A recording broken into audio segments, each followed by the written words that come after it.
Megha Sharma. You're joining me here from Geneva. I'm here to participate in the 151st Assembly of the Inter-Parliamentary Union. And with me is a member of Parliament from Iceland. His name is Vidir Reynisson. Vidir is also the chairperson of the Judicial Affairs and Education Committee of the Social Democratic Alliance. Vidir, it's so lovely to speak to you. Thank you very much for being on this platform on NewsX World. My first question to you about the larger theme of this year's IPU assembly that is gathered here in Geneva. We are talking about human rights, humanitarian aid in wake of the crises and conflicts that the world is facing. Uh, what is your inference from this summit that is just about to conclude now? I think it's the general points that we've been talking about is, of course, how to maintain peace, how to get peace in those more than 120 conflicts that we are facing at the moment, and not only how to get there, but how ensure that when we get peace, it is a long lasting peace. And we talked about the risk and the hybrid threats that we are facing all over the world. So it's what I take with me back home is that even though we disagree on so many things, there is kind of a fundamental things that we agree on, and I hope that everybody will take that into consideration when the parliaments are taking decisions in the upcoming months, so they can support what everybody wants. Is everybody wants to have peace. What are the key takeaways for you and for Iceland from this summit? Well, I would guess that that's many things. I was in different committees and we were talking about human rights a lot. Of course, being part of Europe, had a lot to talk about the war in Ukraine, the children that is a victim of that war. So that's a lot of things that we will take back home. But also is that we had bilateral meetings with different countries, and we are strengthening our cooperation with countries all around the globe. So there's a lot of networking also that is part of this. So it's not only focused on these couple of 3 or 4 days here, but we want to keep it going and have the communications ongoing. So there's a lot of things that you take away from assembly like this. What were the key issues that you raised as a parliamentarian? You said you were part of a number of committee meetings and here at the general debate as well. Yes, our main message was the importance of respecting human rights, gender equality, and the right of children that is facing crisis all over the world. That's kind of our main message, and the importance of recognizing and following international law and the rights of small nations as Iceland, all the rights of all those small nations around the globe uh, to to to keep their sovereignty and to be able to keep on their living standard as good as possible. And because we are always the small, well, how to say, the small player on the big chess table in the world, but we have a voice and we need to make it be heard. And so this time we focused on those things. What is your take on these, you know, uh, comparatively fast-paced developments that are happening vis-a-vis the conflict between Ukraine and Russia? There was a summit that was held between the US president and the Russian head of state. There have been several meetings that the US President Donald Trump has had with the Ukrainian head of state as well. Uh, mm, uh, Also, there was a second meeting that the president was wanting to hold with Vladimir Putin, the president of Russia, but that got annulled. How do you think what is going to be the course of action in terms of end to this conflict, if there is any?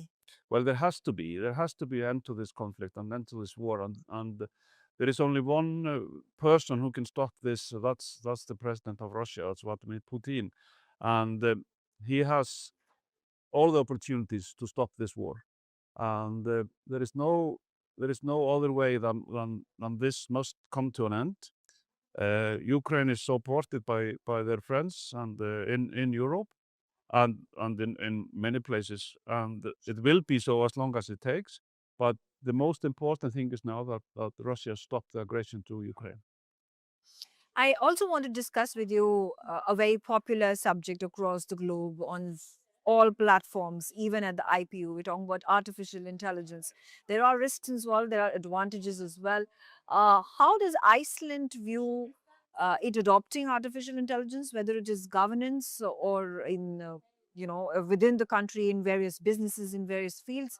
Have there been frameworks that have already started being built uh, to ensure there is policy, to ensure there are regulations? Yes. Well, we have, of course, been following this for a period of time now, and we see that there is a necessity for governmental strategy and regulations about it. So we are looking into it and we're working into it. But at the same time, we are facing that it is if it used in the right way, it's a good tool, and we are making a couple of platforms now for the official for the government and for from different municipalities and for different stakeholders to use it. And we have been our kind of first thoughts in this was to make sure that we can use it in Icelandic. Icelandic is a tiny language, so it was very important for us to reach that step that we can use it in Icelandic. And that was the first battle that we had, and that went very well. And it is now been used like I said, in many platforms. We're using it in the legislation to do some analysis for us, to fact check different things. But the human brain and human hand must always be part of it. But it helps a lot, and if it's used in the right way, I think it's the future of lot of analyzing work that used to take days, but now we can do it in seconds or minutes. But at the same time, we can see that the importance of knowledge and the people who can analyze the outcome of this is important. And that's the kind of a thing that we're looking into. If we look at a strategy or some kind of a regulation about it, that must echo those things. Absolutely. Uh, Also, talking about India and Iceland relationship, in wake of the tariff war that has been waged by the United States of America under Donald Trump, has seen a lot of countries. Europe, EFTA has been signed. We see that the UK India free trade agreement was signed just a few months ago. European Union is pushing really hard to finalize that free trade agreement with India. How does Iceland see itself as a player when it comes to building associations with India? We think a lot about it, and of course we are part of EFTA, which is making an agreement with India. We have seen increase in tourists coming from India, a huge raise in that, and we are looking at of better communicate communicate on the embassy level. We have an embassy now in India. It's not been for a long time. So it's a we look at India as a future partner in so many things. So it's a huge country and produces a lot of things that we can do, and also the same that there's a lot of things that we produce that could be part of the agreement of trade between our countries.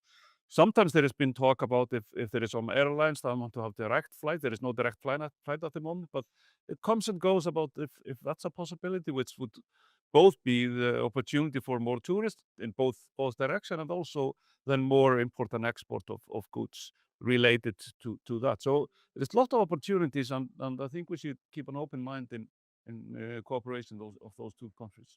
Uh, uh, are there a significant number, or at least even a small community of Indians who, at this point in time, are living and working in Iceland?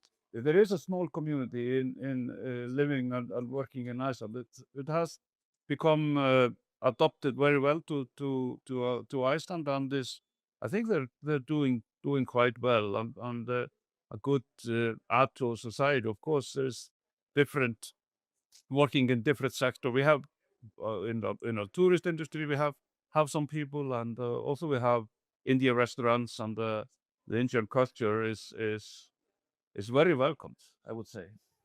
Absolutely. Also, of course, I do want to know, have you ever tried Indian cuisine? And if yes, which is your favorite food? I'm not sure what's. I've tried it a lot, many times. It's I think I would say that one of my I have a restaurant in Reykjavik, which is an Indian restaurant. It's called Bombay Bazaar. And I my favorite dish there is butter chicken. Of course, Yeah, the quintessential butter chicken. yeah. And one place, that you love, and you of course are a citizen of Iceland. And what is that one place that you would suggest to people from across the globe who are coming or who want to come and visit Iceland? I would think that's one of many geothermal places that we have in Iceland, which you can see the nature there is sculptured by volcanic eruption, by earthquakes, and of course by the geothermal heat. So you have see different colors, you see different landscape. It's a kind of a unique thing, and it's in Iceland. There's a couple of places which is rather easy to access, and then I would recommend our swimming pools also. That's a nice thing. We have those lagoons, which is very nice, and Blue Lagoon, for example. But also our swimming pool is very. If you want to meet the locals and see how have this strong swimming culture. So there's a hot tubs, and they are warm, and it's really nice. Thank you so much for speaking to me on NewsX World. Thank you.